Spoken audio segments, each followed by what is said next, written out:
Hello दोस्तों, आज मैं एसएपी के बारे में बात करूंगा। दोस्तों, एसएपी क्या है? एसएपी एक ईआरपी सॉफ्टवेयर है जिसमें बहुत सारे मॉड्यूल होते हैं। बेसिकली अगर हम बात करें एसएपी की ज़रूरत क्यों है, दोस्तों पहले बहुत सारे बड़े बड़े ऑर्गेनाइजेशन में स्टार्टिंग में टेली में काम होता था, ये तो हम सभी जानते हैं। उसके बाद जैसे जैसे कंपनी बड़ी हुई, वैसे वैसे उसका मटेरियल बढ़ा, उसका प्रोडक्शन बढ़ा, उसकी बिजनेस ट्रांजैक्शन बढ़े। अगर देखा जाए तो इतनी सारी बिजनेस ट्रांजैक्शन, इतनी सारी बिजनेस प्रोसेस एक टेली में पॉसिबल नहीं था, जिसके लिए बहुत सारे रीजन थे। एक तो टेली का कुछ लिमिटेशन है, उसमें सिक्योरिटी संबंधित भी इश्यू है, और टेली जैसे सॉफ्टवेयर में अगर देखा जाए तो करना बहुत ही मुश्किल काम था। इसलिए बहुत सारे कंपनी धीरे धीरे एसएपी को अपना रहे हैं, और बहुत सारे कंपनी अपना चुके हैं। अगर हम इंडिया से बाहर का भी बात करें तो वहाँ भी बहुत सारे बड़ी बड़ी कंपनियाँ हैं जो एसएपी यूज़ कर रहे हैं। बड़े बड़े ऑर्गेनाइजेशन में बड़े बड़े ट्रांजेक्शन होते हैं, बड़े बड़े बिजनेस प्रोसेस, बड़े बड़े एक तरह से सारे डिपार्टमेंट का जो भी वर्कलोड होता है, सारा का डाटा एसएपी में रहता है। सबका जो भी एक्टिविटी होती है, जो भी ट्रांजेक्शन होते हैं, सब पे एसएपी का एक तरह से हम एसएपी में उसका सारा चीज़ देख सकते हैं। डिपार्टमेंट के स्टाफ, जैसे कि परचेज में एमएम मॉड्यूल के हो गए, सेल्स में एसटी मॉड्यूल के हो गए, जिनका सेल्स का काम है, और बहुत सारे मॉड्यूल है।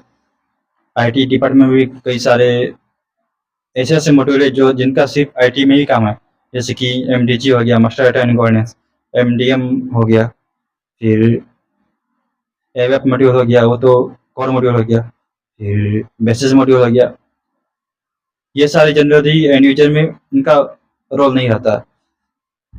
और जो भी फंक्शनल मॉड्यूल जो होते हैं, जैसे कि एमएम, एसटी, एफआई, फिर क्यूएम, ये सब फंक्शनल मॉड्यूल में लोग जब आईटी में जाते हैं तो वहाँ पे इनका रोल फंक्शनल कंसल्टेंट में होता है।